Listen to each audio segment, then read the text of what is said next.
পর আকাশটা সবে পরিষ্কার হয়েছে।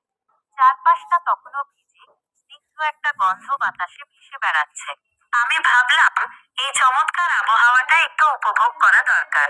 তাই আমি বেরিয়ে পড়লাম বাগানের সেই ভেজা ঘাসের উপর দিয়ে হাঁটতে। হাঁটতে হাঁটতে হঠাৎ আমার সামনে এসে হাজির হলো একটি ছোট্ট ঘাস ফড়িং।